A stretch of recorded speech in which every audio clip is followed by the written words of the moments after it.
Dr. Fennoy, we so appreciate your time. I want to back up for a moment. Okay. Let's step back. What grade do you give this experiment in distance learning, both from an engagement point of view, a virtual attendance point of view, are children going to class virtually, and then from the workload for students, parents, teachers, and ultimately their performance and grades? Give us an overview of how it's working. Is it working? Well, this is completely uncharted territory. So I think we definitely get an A for effort. And the fact that we were able to turn around traditional brick and mortar into this distance learning in a matter of 2 weeks. And it's evolving. So we're constantly tweaking it and learning. I would also argue that we have close to 98% of our students who are engaged in distance learning in some form.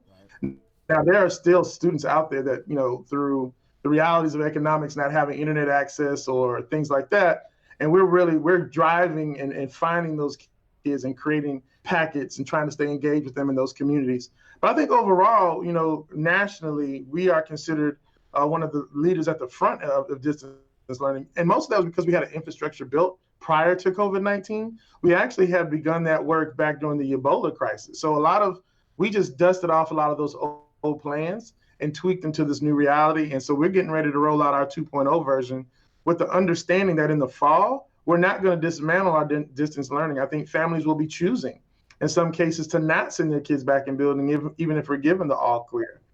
There are children like my own personal child. I have children in the school system, and they're on this platform every day. And so I think we have to think differently about attendance. We have to think differently about all of this. But I think until there's a vaccine, we're going to have some form of distance learning taking place, because you never know when the call will come down from the president or the governor for us to shelter in place again if there's a second wave. A lot of parents worried, is my child going to be ready for the next grade? Julianne asked, I worry about valued time my children are missing out on. How will we know if they're ready for the next grade? And a lot of parents said, maybe I should hold them back because I'm worried. What do you say to her concern and to that question about holding a child back? Yeah, I think it definitely has to be a conversation amongst the families and the schools. So principals, teachers, because everyone was in this situation, the school system's going to have to make allowances and adjustments for that. It didn't happen to one group of people. It happened to everyone. So I think we're going to have to be flexible. We hear that concern loud and clear. Some of that is actually driven by the state on whether or not a child can be retained if they've met certain benchmarks and measures. So a lot of that, my answer is somewhat vague because some of it will be driven by a larger conversation, because they're not going to want something to happen to Palm Beach that can't happen in Indian River or Dade County or Leon. How do you mean? I'm not quite sure I understand. So there's a level of consistency that drives, what we call people progression. That's not something that each individual county comes up with on their own. There are tweaks to it, but it's actually driven and given to us by the state of Florida.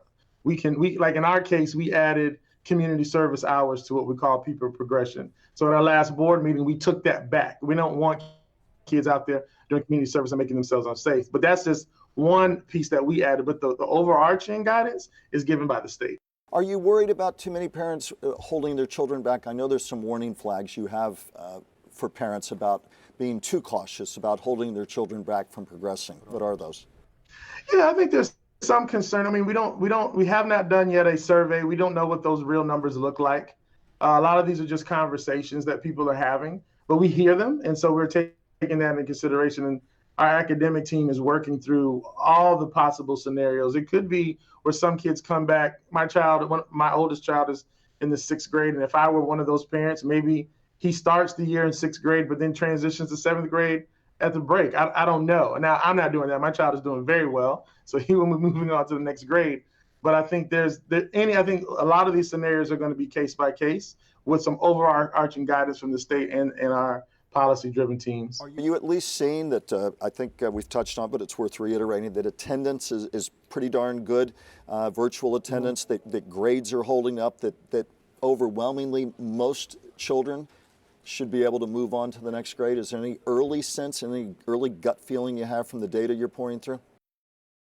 Yeah, I think most kids would. I think you have to remember the first 3 quarters is when a large swath of our teaching and learning goes on. The 4th quarter, honestly, is when we start ramping up for all of our testing, state testing, IB testing, AP testing. Right. So a lot of that was getting ready for that. I think we are Our preliminary indicators suggest that the majority of our kids should move on. Now, again, we're so flexible. We haven't yet heard from the state on how they feel about that.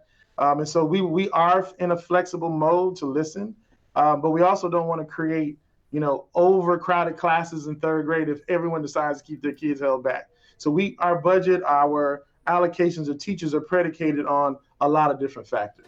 Brooke Michelle says, Dr. Fennoy, I'm a pre-K special needs teacher. How do we do social distancing with that age group and with special needs? Honestly, I don't know how you do it successfully. I mean, as a father of a 4-year-old, my daughter, social distancing doesn't matter to her. She wants a hug. She wants a hug if she sees someone. And so I think that's where the experts in the early childhood education realm are working through that. I think we're going to learn a lot from how daycare centers, the ones that are remaining open, are still handling that process. I think, let me tell you what I know. I think whenever we get back to brick and mortar, it will look completely different. I think there'll be a series of protocols, health protocols, a lot of things that require documentation. My hope is that there will be such rapid testing that we'll know who's in and out of our buildings that could potentially have the virus. But again, so much of that is yet to be figured out. Whether or not we have the infrastructure to even do some of those things. I mean, do we have the tests? Do we have the PPE equipment for all? In our case, we have 30 million square feet of air-conditioned space, close to 200,000 children, not to include our charters, which could be another 25 to 50,000 once you throw in the private schools and charter schools. So it's a lot to consider to move that many people. And then again, over 12,000 teachers, almost 13,000 teachers that we have to protect, in addition to food service workers, cafeteria people, administrators. It's an army of people you're moving. This is a lot of people.